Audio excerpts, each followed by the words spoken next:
Bonjour à tous, bonjour Gilbert Collard. Oui, bonjour. Il y avait hier 3 élections législatives partielles. Après la crise de l'UMP, vous espériez de bons résultats pour le Front National. Finalement, aucun des candidats du Front ne sera présent au second tour. Non, mais les résultats... Grosse déception. Non, de toute façon, vous savez, quand on mène le combat que nous menons, on va de grand bonheur en grande déception, de grande déception en grand bonheur. Hein. Mais là, c'est une grande déception. Non, Soyons francs. non. C'est une déception parce qu'on aurait pu espérer percer le mur. À Béziers notamment, vous aviez de gros espoirs. À Béziers, oui. Mais malgré tout, par rapport aux socialistes, Madame Jamet fait un très bon score. Hein. Elle engrange plus de voix. Hein. Donc il y a quand même une progression. Bon, mais c'est vrai qu'on pouvait espérer faire mieux. Seulement, il y a eu l'abstention, comme toujours, quoi. Et puis, il faut dire aussi que ce sont des élections, les partielles, qui ne nous sont pas favorables en général. Hein. Donc, on est dans un contexte qui n'est pas très étonnant.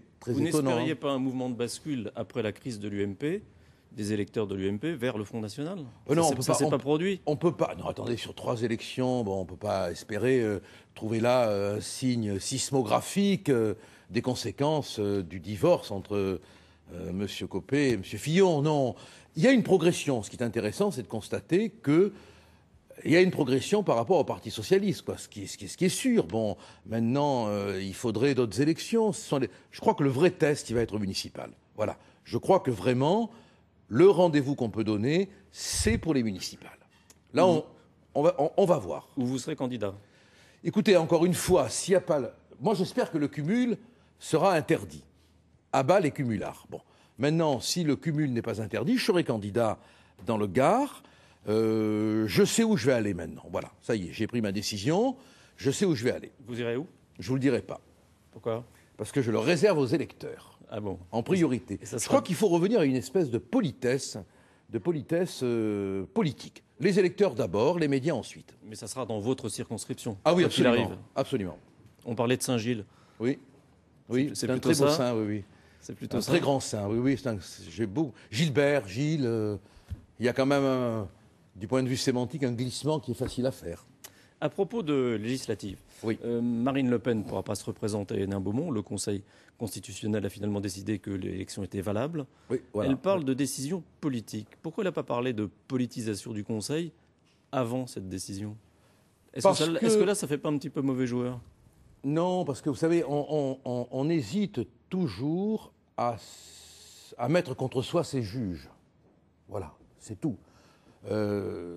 Et on peut toujours espérer aussi dans la nature humaine.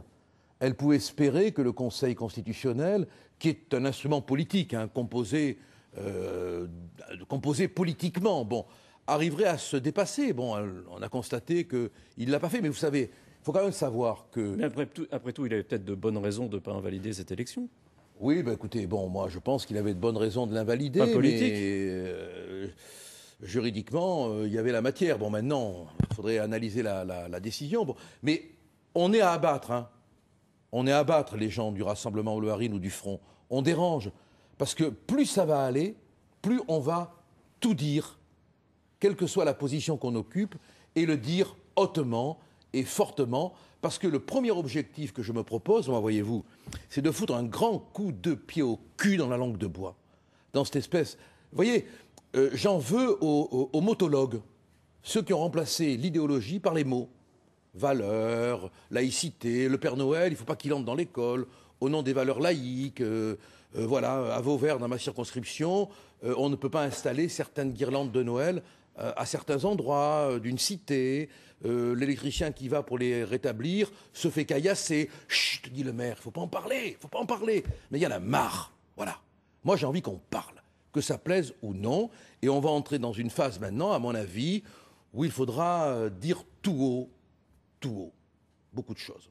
Alors, il y a le Front National, il y a le Rassemblement Bleu Marine dont vous êtes le secrétaire général. C'est quoi la différence entre les deux? La différence, c'est que le Front National est un parti politique, que le Rassemblement Bleu Marine est une association. Bon. Mais les partis sont des associations. Oui, mais ils se déclarent comme parti, ils ne se déclarent pas comme association, ça ne vous a pas échappé, bien sûr. Bon. Mais le but du Rassemblement Bleu Marine, c'est de réunir des hommes, des femmes, qui ne se retrouvent pas à l'intérieur d'un parti politique et qui ont des opinions, des idées divergentes. Bon, il peut y avoir des chevènementistes, des souverainistes, des gaullistes, et ces gens-là seront plus à l'aise dans le Rassemblement Bleu Marine qu'au Front National. Voilà. Bon, mais maintenant, les gens du Front sont les bienvenus. Ça permet de faire les alliances que ne peut pas faire ou que ne veut pas faire le Front National? Absolument. Absolument, et ça permet... Des alliances avec, par exemple, une partie de l'UMP? Ben ça permet, en tout cas, moi je reçois, je vous le dis franchement, hein, bon, pas des tonnes, parce qu'il ne faut pas non plus raconter de bobards, mais je reçois beaucoup de courriers et de mails, surtout, de gens de l'UMP qui viennent. Alors du reste, j'espère pouvoir être autorisé par eux, dans quelques temps, à donner leur nom. Pour l'instant, il reste discret? Bon, il y en a quelques-uns qui sont prêts à se montrer, qui n'ont pas du tout peur de faire connaître leur nom. Bon, mais enfin, on attend quand même d'avoir une masse critique. Dans l'actualité, il y a Gérard Depardieu qui s'installe en Belgique. Oui, je crois savoir pourquoi. Votre commentaire? Ben, il y a le mannequin de pisse. Hein. Vous savez que notre brave Gérard s'était fait reprendre parce qu'il avait pissé dans un train. Oui. Il va dans la capitale dont la statue, c'est un petit personnage qui pisse partout. Il va être très à l'aise. Non, pour être plus sérieux, quand on gagne son argent en France, je crois que c'est quand même patriotique de rester en France. Voilà. Donc ça vous choque? Ouais, surtout venant d'un talent si français, quoi. Parce que pour moi, Gérard Depardieu, c'est quand même Cyrano de Bergerac, quoi. Bon. Et je vois pas Cyrano s'en aller, quoi, quitter la France. Ça me choque, honnêtement. Autre actualité, Valérie Trierweiler a reçu ce week-end des opposants Il paraît qu'elle fait le facteur maintenant, oui. À la création de l'aéroport de Notre-Dame-des-Landes. Oui.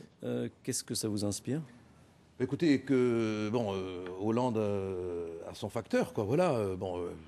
Ce qui est quand même très paradoxal et qui est le signe d'une situation très critique, quoi, c'est que la compagne du président de la République reçoit des opposants au Premier ministre du président de la République.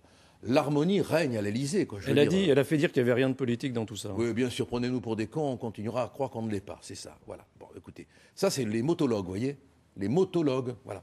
Elle dit le contraire de la réalité, quoi.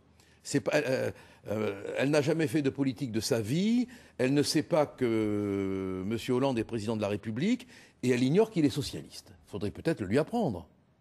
Est-ce que vous avez l'impression que la situation politique va encore se dégrader pour le Parti socialiste? J'ai l'impression que la situation politique va surtout se dégrader pour les Français. La situation va devenir de plus en plus dramatique et malheureusement, il n'y a pas d'homme d'État, quoi. Bon, on a bien vu, on a des petites querelles mesquines où les nombrils s'en mêlent. Bon, je veux dire, la situation est dramatique sur le plan économique, sur le plan humain, sur le plan presque psychologique, quoi. Hein. Les gens se détestent, il y a des tensions, il y a une agressivité. Bon, voilà. Et je pense que ça va aller en s'aggravant. Oui, je le crains beaucoup. Merci. C'est moi qui vous remercie. William, c'est à vous.